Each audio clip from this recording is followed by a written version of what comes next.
Ok, gente, bom dia.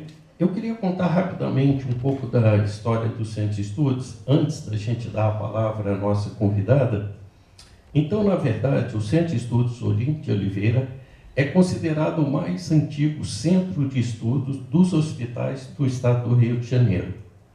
Sua fundação foi realizada na primeira semana de março de 1940, quando o Instituto era denominado Abrigo Hospital Arthur Bernardes, subordinado ao então Departamento Nacional da Criança, também criado em 1940.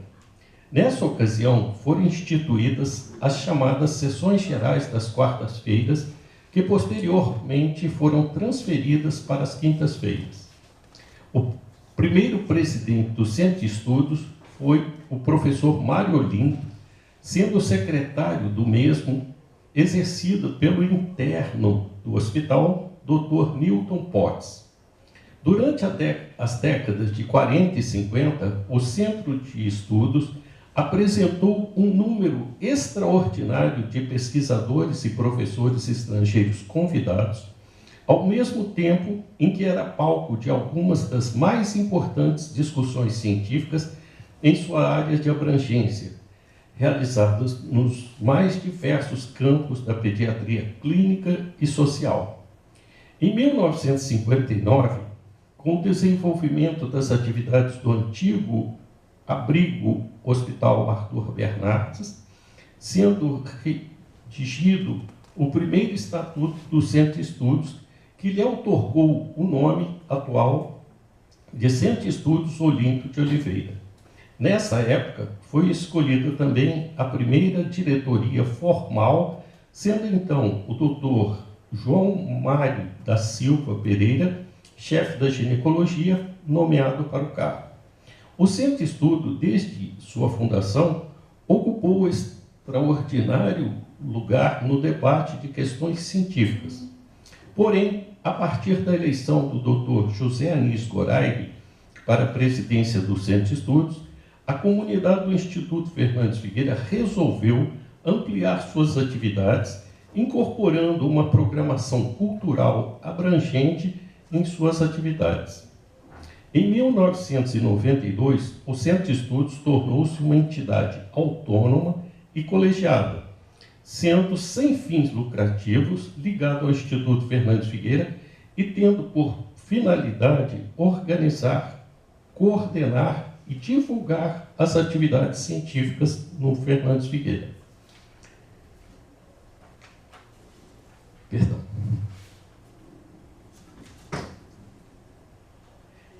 Atualmente, somos uma entidade sem fins lucrativos e cujos recursos são provenientes de cursos, eventos e dos concursos de residência, os quais compartilhamos em 50% com o Departamento de Ensino da Casa. Tais recursos são revertidos na manutenção e melhorias de nossa estrutura física, assim como para mantermos a folha de pagamento de nossos funcionários. Durante algum tempo, as sessões das quintas-feiras foram interrompidas e hoje, por estímulo do Dr. Fábio Russomano, estamos retomando. E a nossa primeira sessão dessa nova fase, convidamos a pesquisadora Angélica Batista Silva, nossa grande companheira e amiga, para fazer essa primeira palestra depois desse período de interrupção. Então, com vocês, Angélica, por gentileza.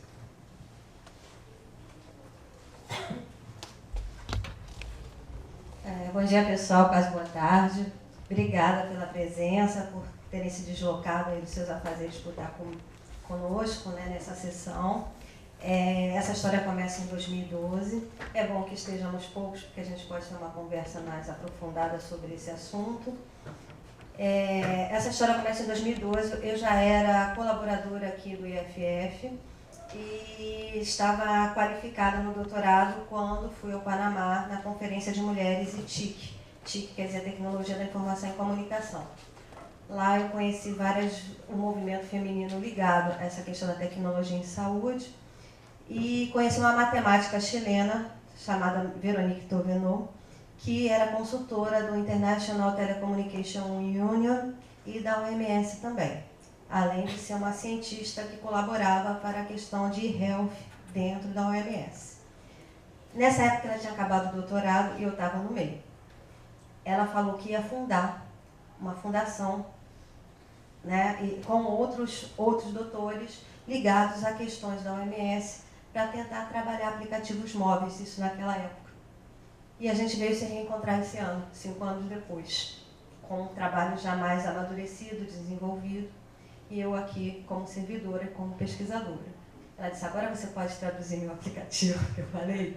Eu disse, posso, eu vou levar esse negócio lá para o Instituto Nacional, e eu comecei um movimento, isso desde março, falando com algumas pessoas-chave, e agora a gente tem alguma coisa mais concreta para mostrar para a comunidade. Eu mostrei para o time da direção, e eles disseram que seria importante mostrar para todos, inclusive para o staff, para que a gente pudesse divulgar isso e quem quisesse colaborar, se agregar ao esforço. Então, eu pedi a Veronique para estar com a gente por Skype, ela tinha uma reunião nessa hora, mas ela mandou um alô para a gente. Vamos dar uma olhada?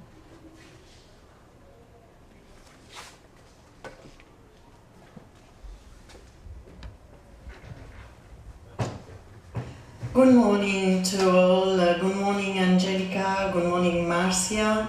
I'm very pleased to be opening this session of the Study Center today and present the collaboration with IFF Fiocruz and Zero Mothers Die. I'm Dr. Veronique Tauvenot, one of the 3 co-founders with Dr. Jordi Serrano-Pons and Dr. Kumba Toure of Zero Mothers Die, which is a consortium based in Geneva in Switzerland. It has been officially launched at the United Nations General Assembly in New York in September 2014 to improve maternal health with mobile technologies in the world. Recently, Zero Mothers Die mobile application has been presented at Meditel in Luxembourg, where I met with Angelica, and published during the Congress Health CEO in Barcelona, organized by Dr. Jordi Serrano-Pons. This mobile application is a source of essential maternal, newborn, and child health information for pregnant women, new mothers, and health workers providing care in their communities. It is available in French and in English, and soon, thanks to the new collaboration with IFF, translated into Portuguese Brazilian to expand its reach to pregnant mothers in Brazil. With field tests, group interviews, data analysis planned in 2018 in your institution, the translation of Zero Mothers Die app will be adapted to the local needs of the health professionals and the pregnant women in Brazil. This is a great opportunity for our both organizations to benefit of our mutual expertise and experience in the field of maternal health and contribute to the reduction of maternal mortality. We all at Zero Mothers Die are very enthusiastic and wish you a constructive session today, and we keep in touch for the next steps to make progress in the translation of Zero Mothers Die mobile application in Portuguese Brazilian. Thank you very much, and I hope to keep you in touch with you very soon.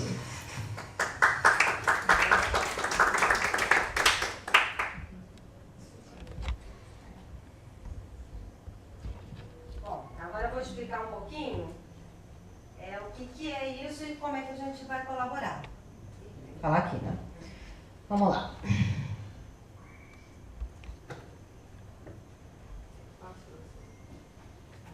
Não, precisa não. Eu me sinto mais à vontade passando. Obrigada.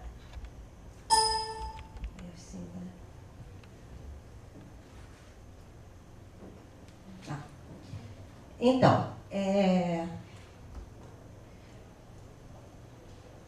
qual é o problema que a gente está enfrentando? Né? Vamos olhar isso aí. 800 mulheres morrem todo dia durante a gestação e parto por causa de complicações preveníveis ou passíveis de tratamento no mundo. Né? Quais são as causas desse problema? Pobreza, conflitos, migração, desastres naturais, inequidades no acesso ao cuidado em saúde, falta de educação, a própria exclusão digital contribui também para isso, a falta de acesso à água potável, pouco engajamento político, entre outros fatores. A gente, dentro da ONU, se criou, vocês sabem, aquele Objetivo de Desenvolvimento do Milênio, que se encerrou em 2000. Né? E hoje a gente tem os ODS, que são os Objetivos de Desenvolvimento Sustentável.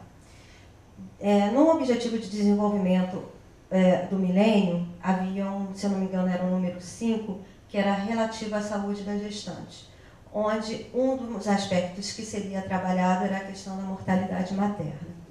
Em muitos países em desenvolvimento no mundo não se chegou ao que era esperado, a meta que era esperada da diminuição da mortalidade materna. A mortalidade infantil teve muitos avanços no mundo, mas a mortalidade materna às vezes até aumentou em alguns países. No caso do Brasil, por exemplo, o estado do Amazonas tem a maior mortalidade materna, né, e não conseguiu chegar lá, além de alguns estados do Nordeste. Então, vocês sabem que essa estratégia deu muito certo, houve bastante engajamento dos países, então se criou esses Objetivos de Desenvolvimento Sustentável e a mortalidade materna, aí eu confundi o ADM com o ODS, está no 5, que é ali da equidade de gênero, é um dos aspectos. São cerca de 165 indicadores, o indicador de mortalidade materna está ali no Objetivo de Desenvolvimento Sustentável 5. Né? E essa iniciativa tem a ver com essa agenda mundial aí. Mais um pouquinho, olha só. Isso aqui é só para mostrar o que eu falei agora, tá? Visualmente, então, fica mais chocante isso aí, né? No mundo é um problema de saúde pública inaceitável. Qual é a visão e a missão desse consórcio aí que a Veronique falou, que fundou em 2012? É uma iniciativa de colaboração global para salvar as vidas de mulheres grávidas e seus bebês, pela disseminação de tecnologias móveis, a fim de melhorar seu acesso à informação sobre gravidez saudável e primeiros socorros. Né? 3 milhões de mulheres vão morrer nos próximos 10 anos de complicações gestacionais e de parto. O que a gente vai fazer? O que as tecnologias móveis podem fazer, podem contribuir para melhorar essa situação, né? Vamos lá. Então, o que é esse consórcio? É uma parceria público-privada multilateral, tá? Essas são as instituições, eu coloquei as logins das instituições para vocês conhecerem. Algumas são ONGs, algumas são Ministérios da Saúde, como, por exemplo, o Ministério da Saúde de Gana, um país africano. Né? Tem algumas empresas relacionadas à questão das telecomunicações. Né? Então, falando um pouquinho dessa área de tecnologia móvel, o que a gente consegue ver em nível mundial? Que vocês já sentem no cotidiano, mas aí está mostrando, né? A gente tem esse número aí, esses bilhões de assinaturas de celulares no mundo, né? E então, vocês veem as duas curvas, na verdade, o número de celulares no mundo se igualou à população mundial, né? E aqui no Brasil, não sei se vocês sabem, o CGI, o Comitê Gestor da Internet, faz uma pesquisa anual e já tem 2 celulares para cada brasileiro no território. Né? Então, a gente não pode ignorar essa poderosa ferramenta, que todo mundo ama, né? Principalmente os jovens, né? É um fetiche pelo celular, como um instrumento, uma ferramenta nossa de cuidado. Né? E ali também embaixo, vocês estão vendo, né, o crescimento significante de assinaturas de celulares nos países em desenvolvimento, em especial na África. Aquele famoso celular pai de santo, né, que só recebe chamada. Né? Então, Quais são os objetivos do projeto do Zero Mothers Die, né? Reduzir a mortalidade materno-infantil, conforme eu falei, usando tecnologia móvel, para fornecer informação, conteúdo sobre gravidez saudável, primeiros socorros para as mulheres certas na hora apropriada. Então, a gente quer chegar lá, né? Acelerar a aquisição e uso de telefones celulares por gestantes em situação vulnerável.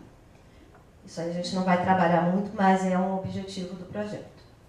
Educação e estímulo à capacidade local de profissionais de saúde da atenção básica.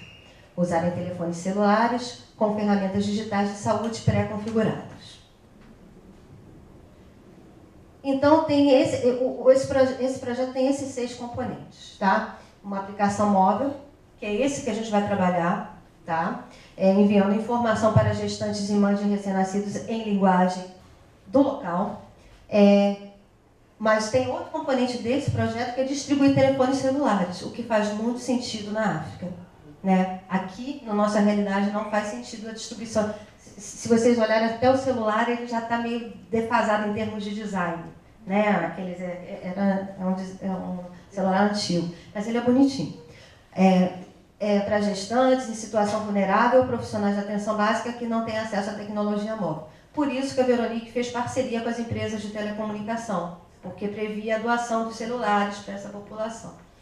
Prover tempos nos celulares. Isso que é o mais crítico num modelo de negócio desse. A pessoa poder acessar a banda sem pagar, né? Isso também justifica essas empresas de telecomunicações no consórcio. A capacitação e educação de unidades básicas de saúde usando a CHIC. Aquela ONG que vocês viram chamada Universal Doctor, ela deu vários vídeos para serem embarcados nesse aplicativo, que são cursos voltados para a questão da saúde materna, enfim. Esquema de poupança financeira em celulares para orientar as finanças e incrementar o acesso ao cuidado especializado no período de parto. Isso aí para as populações vulneráveis. Não é uma questão que a gente vai trabalhar no nosso projeto de pesquisa, mas está contemplado aí como um componente importante para os Zero Mothers Die em termos mundiais. Esquema de geração de energia solar como negócio. Isso aí é incrível, né? Assim, para trazer empoderamento financeiro às gestantes e energia. Faz sentido na África. Aqui é complicado. Esse é o telefonezinho, olha só, ele é bonitinho. Aí tem a logo lá do Zero Mothers Die, né? Aí, esse é o aplicativo. É nesse componente que a gente vai trabalhar. Eu vou só explicar rapidamente como é que ele está.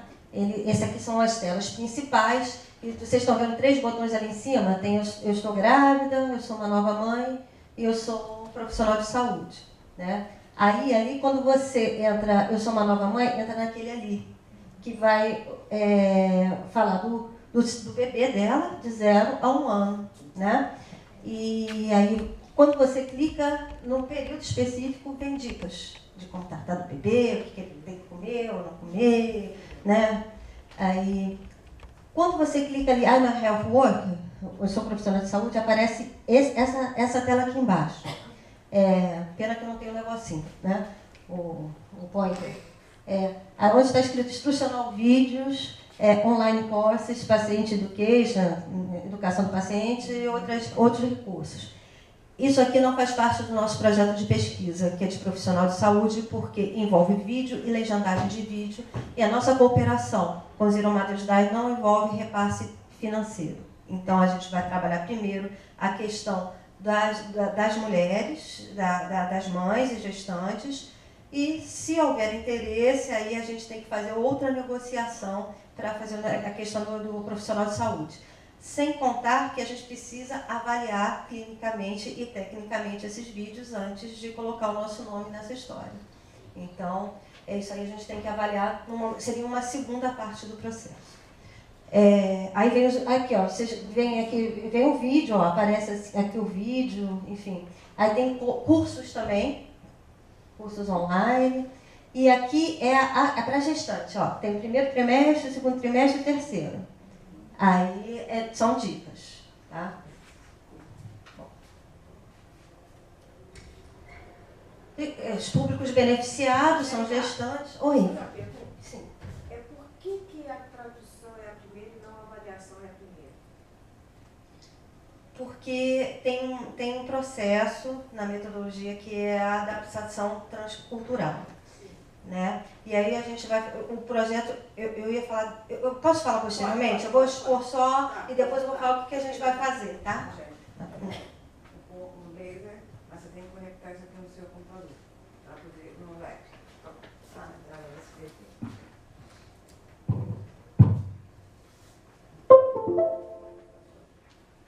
Onde é que eu aperto?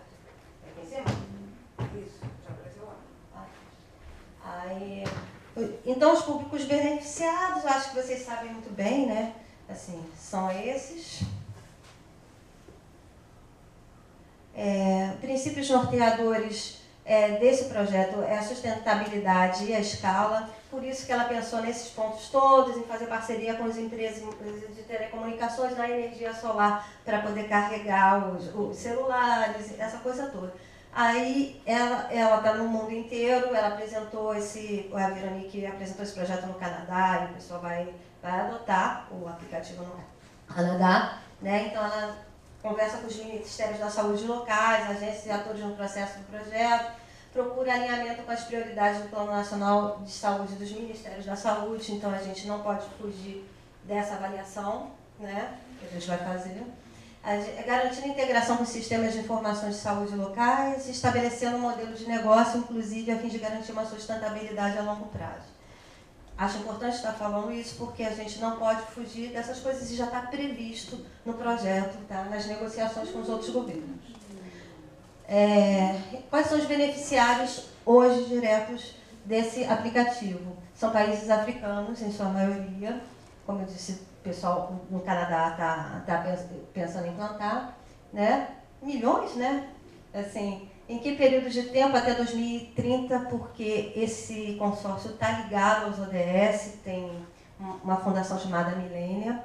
O impacto das ações dos MD, aí assim, eu acho que está meio marqueteiro, né? Redução drástica da mortalidade materna, não sei, né? Esse é o sonho. É o sonho, né? Existem outros fatores aí. Mas indicadores são a razão de mortalidade materna, OMS, e a OMS e a Unicef olhando isso, né? E ajudando os países no seu monitoramento. Esses são os parceiros, tá? A UNAIDS, a Hertel. Acho que eu já passei para vocês, ó. Ali são ações, né? Locais, nos países africanos, o pessoal mexendo no aplicativo, enfim. Ela lá, falando com os ministros da saúde, a Veronique agita. Aí, assim, quais são as oportunidades de parceria que ela sempre traz? Telefones celulares para gestantes em situação vulnerável, conteúdo para mulheres grávidas e capacitação de profissionais de saúde da atenção básica, telefones celulares e aplicativos para agentes comunitários de saúde, provedores de Wi-Fi e SMS para enviar informação sobre cuidados em saúde para gestantes e mais. Então, qual é o nosso papel nessa história? Né? Traduzir a ferramenta para português do Brasil.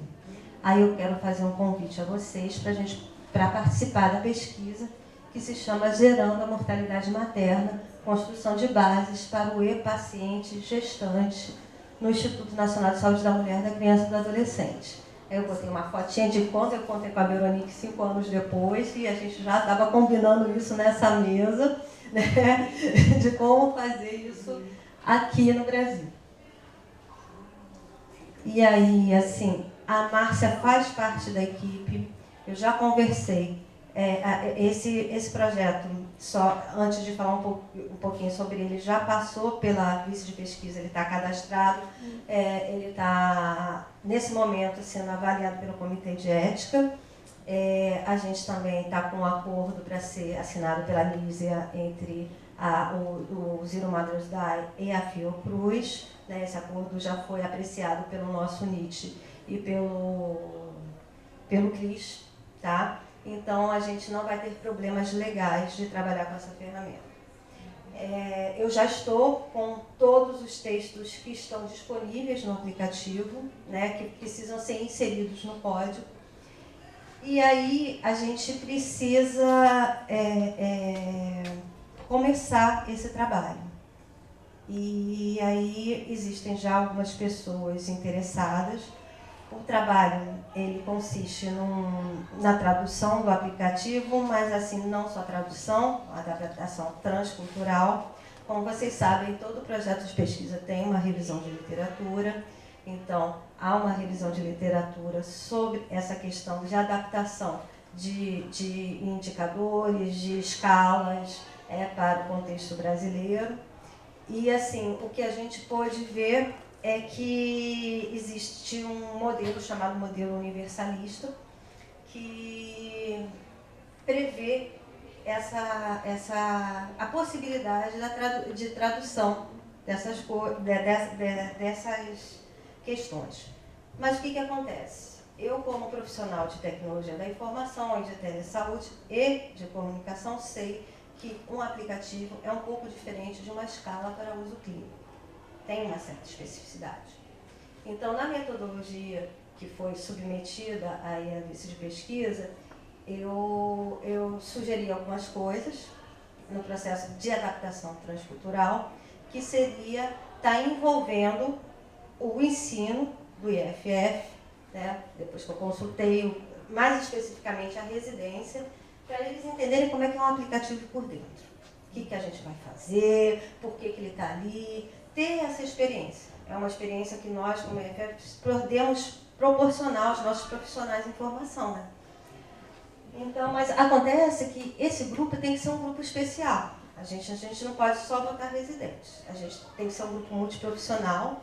A gente tem, né, como a gente trabalha, saúde da mulher, de preferência que tenham preceptores, né, mesclar pessoas experientes e pessoas e residentes que gostariam de participar dessa experiência. A gente vai usar um método etnográfico com diário de campo, porque não só a tradução, mas a validação desse material para a legislação brasileira precisa ser discutida por esse grupo. A minha proposta é que esse grupo seja formado de 8 a 10 pessoas. E assim, a gente conversou com as residências, isso pode ser contado como carga horária, pode ser negociado como carga horária.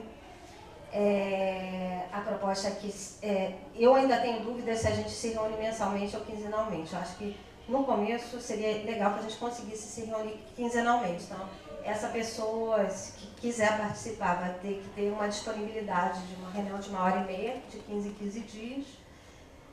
E, assim, o primeiro passo é se apropriar do projeto, da revisão de literatura e discutir algumas coisas que eu gostaria de discutir com o grupo para os passos desse projeto. A parte que diz respeito à pesquisa ética a pesquisa com o sujeito, que é a parte com as mães, né, ela não vai ser feita agora. Eu preciso da avaliação do comitê de ética e da aprovação, como vocês sabem, imagino. Né, eu preciso dessa aprovação para trabalhar isso. O indicativo do projeto é que a gente trabalhe com 50 mães, esse projeto de 24 meses, e que, assim, de tudo que eu conheço maior, eu tenho mais proximidade, a gente vai trabalhar no fim da reunião de aconselhamento de amamentação que acontece toda quarta-feira no Banco de Leite Humano. Mostrando o aplicativo, esse aplicativo você baixa em qualquer smartphone. Ele não tem para iOS porque a Veronique não conseguiu, a Apple não cedeu o espaço a Apple quis cobrar e aí não conseguiu, aí só tem para Android. Mas muita gente tem Android, né? Eu acho que a maioria. Difícil até uma pessoa ter iPhone, porque tá caro. Eu vendi o meu, do que para Android. Mas assim, infelizmente, mas tudo bem. Assim, aí, só para explicar, não vou tomar mais tempo de vocês, essa fase de trabalhar com as mães, a gente quer trabalhar com 50 mães, assim, no fim dessa reunião da amamentação, que acontece toda quarta-feira, a gente, olha, existe esse aplicativo aqui, e o que vocês acham, vocês querem baixar, de repente pode ajudar vocês. E aí a gente vai colher nome, e-mail delas e um termo de consentimento livre esclarecido, né, e vai mandar um formulário depois de um tempo. E já falou, ó, daqui a um tempo a gente vai mandar um formulário para vocês podem responder para a gente e tal. E a partir disso a gente vai fazer uma análise, né, e de como essa ferramenta impacta no cotidiano delas. Outra razão para a gente escolher, além da familiaridade com a usuária do banco de leite que eu tenho, mais do que outros locais é porque é aberto, então impede aquele viés da mãe crônica, com algum problema crônico, a criança nasceu. Então é aberto, né, livre, e pega esse período da gestação até 1 ano de idade. Certamente vai ter esse grupo aí misturado, tá? Então é isso, gente. Assim, espero... alguma dúvida? Sim. Peraí. Tá. Sim, doutora. É bom porque tá gravando. Bom, primeiro, parabenizar a Angélica por essa vontade que a gente sente na tua fala, né, de que isso dê certo. E apenas uma pergunta. Eu entendo o apelo até midiático não vou falar em inglês, zerar a mortalidade materna, mas isso não seria uma utopia? Então a pergunta, existe algum país do mundo que tenha mortalidade materna igual a 0? Isso me lembra muito nós que labutamos na violência, vamos acabar com a violência. Não vai jamais terminar totalmente a violência, né? E eu me pergunto se é possível zerar a mortalidade materna. Isso é a primeira coisa. Segundo, desculpe, cheguei um pouco mais tarde, né, por força do trabalho, e se tem faixa etária. Porque nós temos, né, Marlene, toda quarta-feira, grupo de gestante grávida. Eu quero saber se as meninas adolescentes estão incluídas nesse N. Estão, né? Porque são grávidas. Grávidas de risco, né? Estão, com certeza. Não, mas elas, em princípio, não estão citadas no projeto, mas, assim, a gente pode consultar, de repente, fazer um adendo ao comitê de ética, sugerindo, porque eu acho que tem tudo a ver, tá colocando esse grupo privilegiado aí na situação, e a gravidez na adolescência, né, é um problema nosso, específico, assim, grave, que a gente sabe. E assim, quanto à sua primeira pergunta, não, né? Agora, o que acontece? A razão de mortalidade materna nos países em desenvolvimento e mais, com IDH mais baixo, e por exemplo, os europeus, lá a Finlândia, os Países Baixos, assim, a distância é enorme. Assim, você pega 6 a 7 em 100 mil, e aqui no Amazonas é 28, se eu não me engano, 26. Então, se a gente pode chegar a 6 e tem 26, alguma coisa está muito errada. E assim, a gente tem também uma especificidade que a gente precisa, de repente, trabalhar, se a gente for trabalhar profissional de saúde depois, que eu acho que é bem possível que a gente vá trabalhar, que é a epidemia de cesarianas, que eu olhei ali, ela não está contemplada, né? E eu acho que a gente devia se debruçar no Nascer no Brasil, que traz bastante situação nova do território, né? Então, assim, eu acho que esse grupo vai ser um espaço... eu estou vendendo, né? Já tem residente aqui, vai ser um espaço privilegiado de discussão que vai além dessa adaptação transcultural, tá? A gente tem uma dificuldade, que é a tradução juramentada, que ela é cara, né? Aí a gente vai ver como é que viabiliza isso, ou se é necessário viabilizar isso. É o grupo que vai decidir. Não sou eu, a pesquisadora sozinha, toda poderosa, que vai descobrir. Desculpa, a gente vai discutir. Eu falo francês. Tem uma versão em francês, então a gente já tem como bater. Então, minha pergunta é mais prática, porque eu achei super interessante e eu faço um trabalho no meu TCE sobre também um pouco de transcultural. Mas a minha questão é técnica, porque você falou que é um projeto de 24 meses. Eu estou terminando a residência agora, em janeiro, e eu vou ficar no Brasil até mês de maio. Então, não sei se daria para incluir de certa forma ou não. Tem Skype? Tem internet?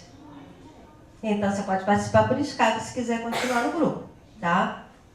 O Laboratório de Telesaúde, se não pudesse isso. Tá. Mais alguma dúvida? Eu queria primeiro dizer que eu acho muito interessante esse projeto, assim, essa coisa da gente realmente usar outros instrumentos, estar atualizado, trazer para a área de saúde, da área de cuidados, esses instrumentos, essas novas formas de comunicação. O que me atraiu essa palestra é porque uma das grandes causas de morte materna no Brasil são hemorrágicas, né? É muito ligado à minha área.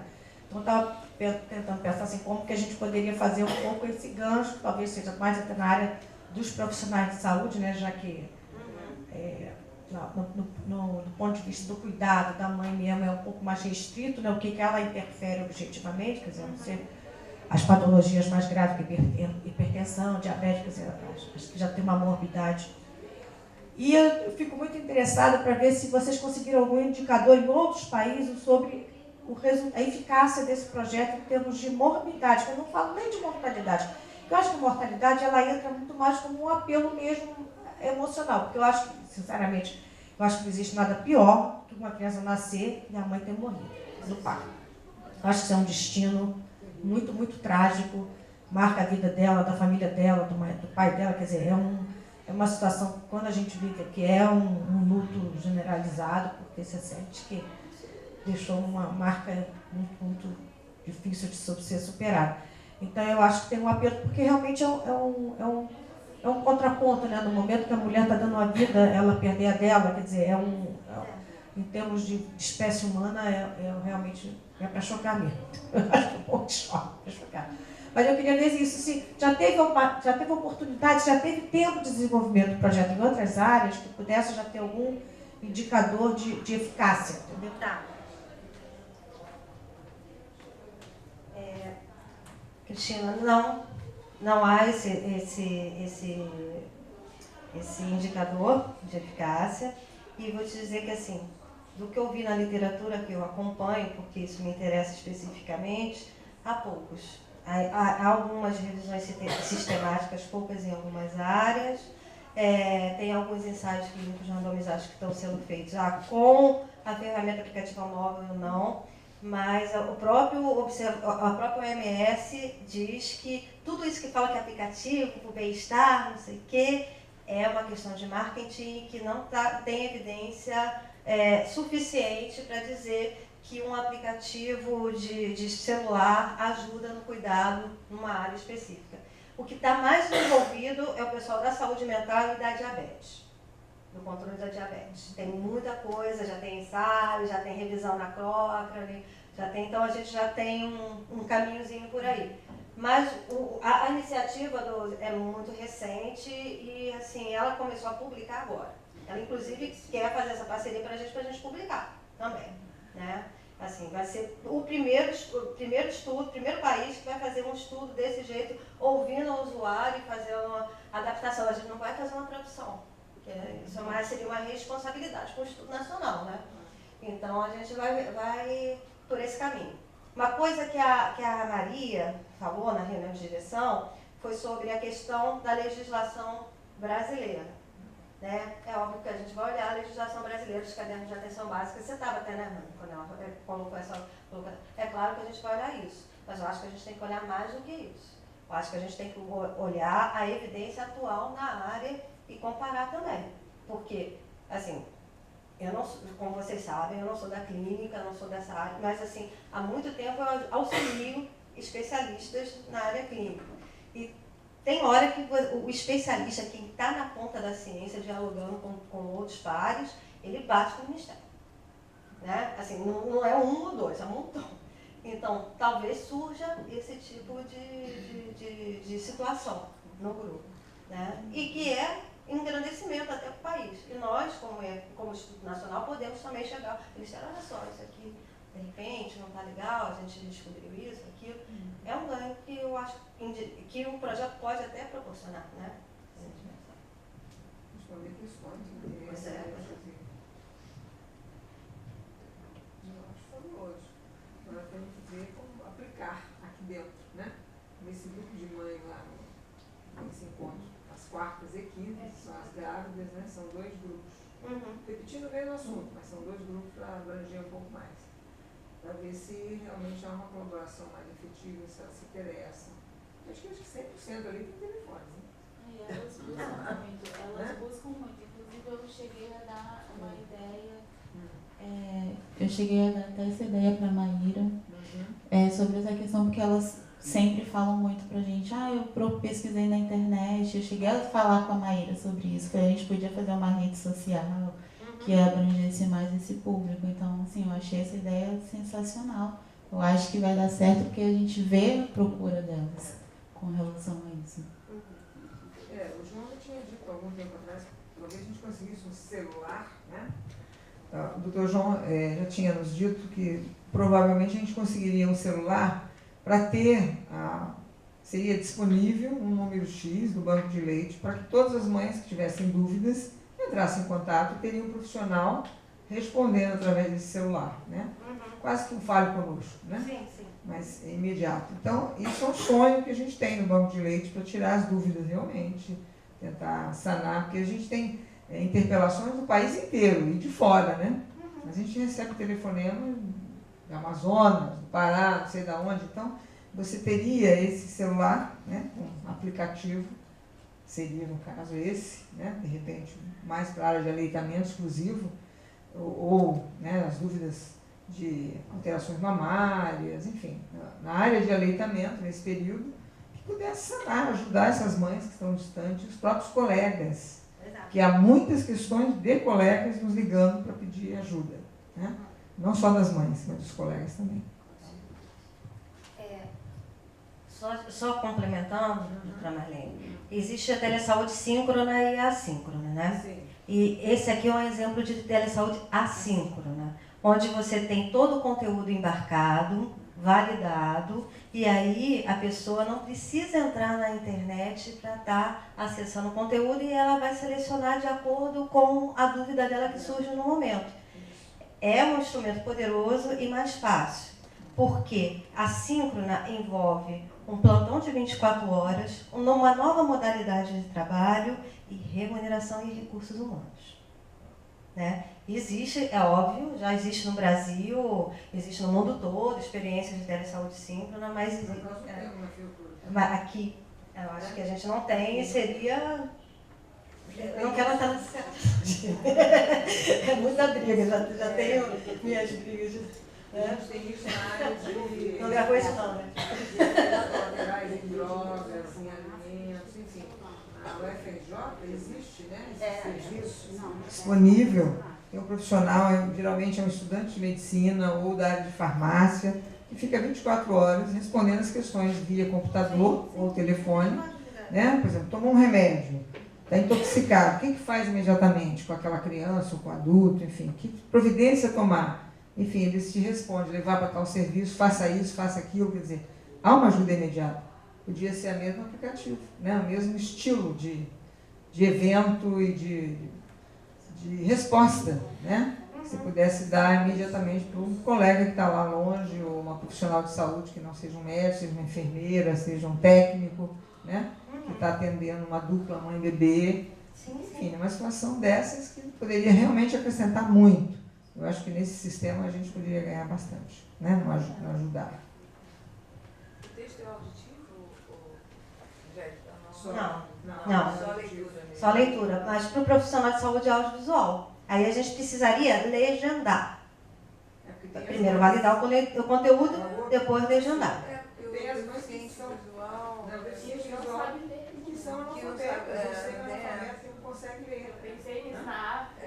Eu pensei nisso na África. Não, mas aqui tá cheio. Mas foi implantado primeiro na África.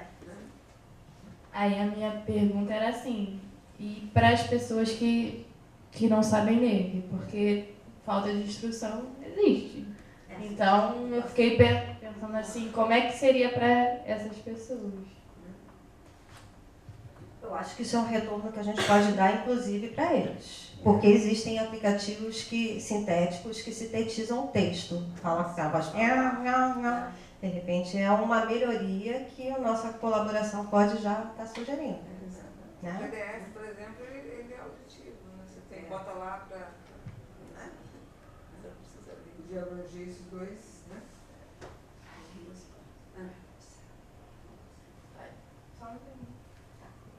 Há quanto tempo que existe esse projeto? Desde 2012. Recente, né? É recente, por isso que não tem essa... Por isso que não tem essa avaliação que a Cristina perguntou. Tá? Mas essa provavelmente vai ser a primeira avaliação com o usuário sistematizada, né? Que a gente vai analisar os dados, média, mediana, aquelas coisas que os estatísticos usam. Sim, sim. O grupo se comprometa a continuar um período X para ter realmente ver os resultados, né? Sim. E assim, de equipe de pesquisa, tem eu, Márcia. Não, eu digo as usuárias. Ah, sim. Adolescentes vão virar nutrizes e vão ter os seus bebês e acompanhar durante o primeiro ano, né? Peraí. Peraí. O assistente aqui.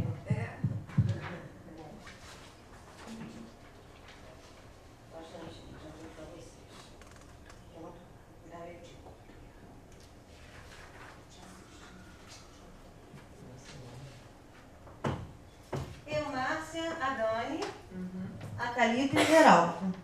Então, a gente precisa de residentes para estar compondo. Tem a Adriana também, a Adriana Peixoto está querendo estar com a gente.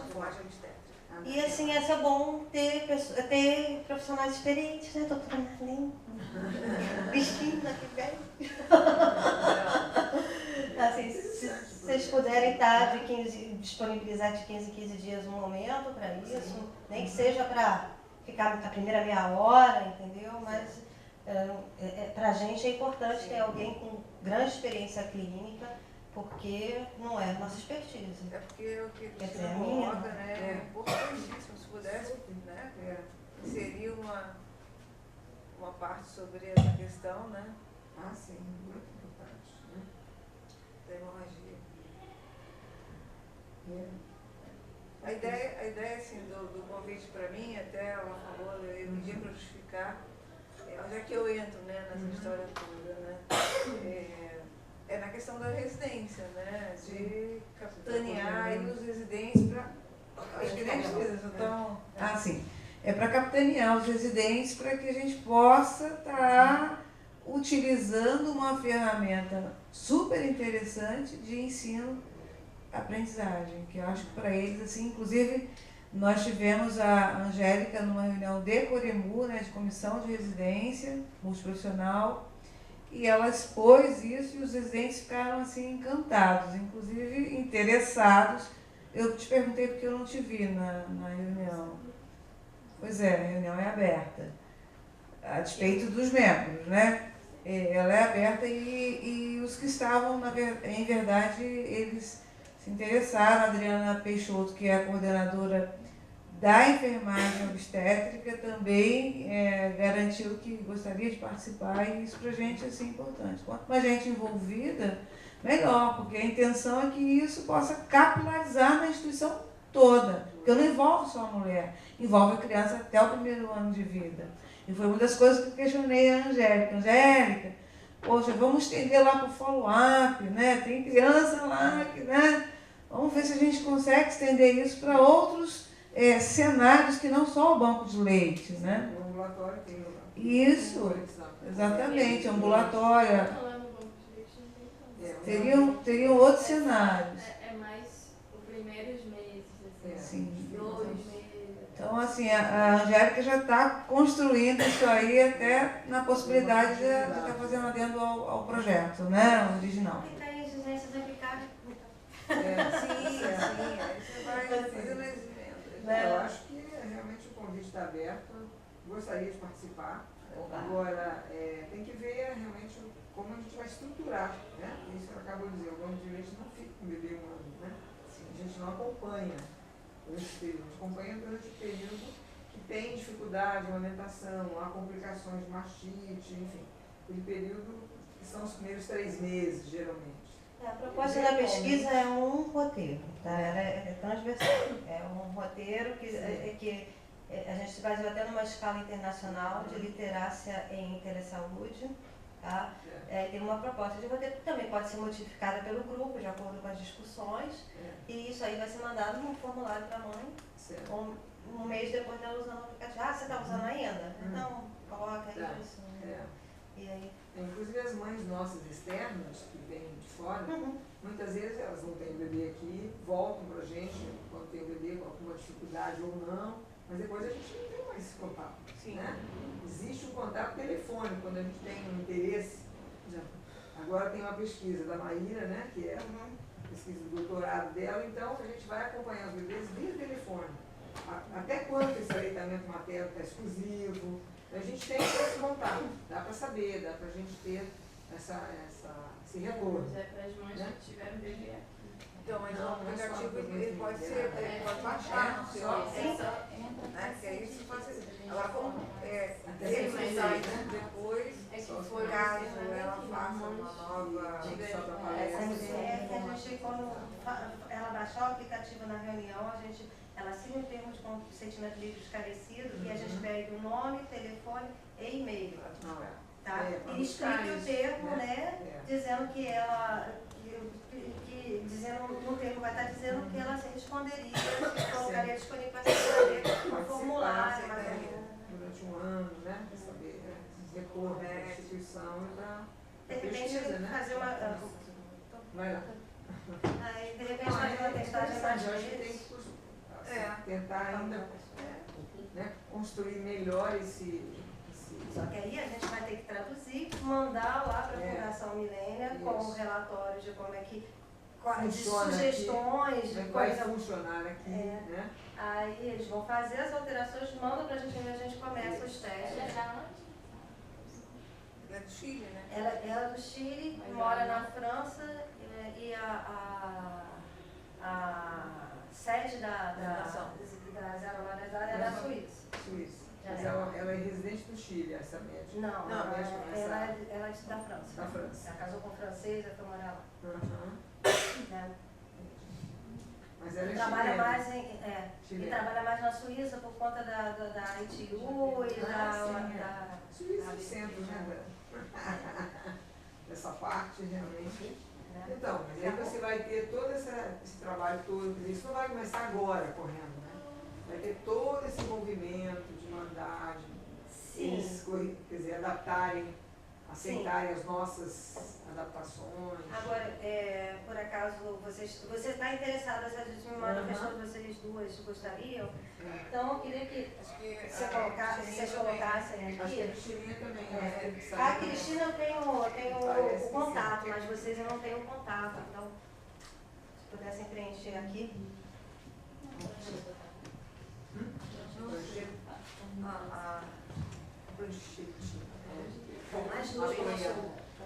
Maravilha. Parabéns aí. Obrigada. Pode encerrar, Márcio, a gravação.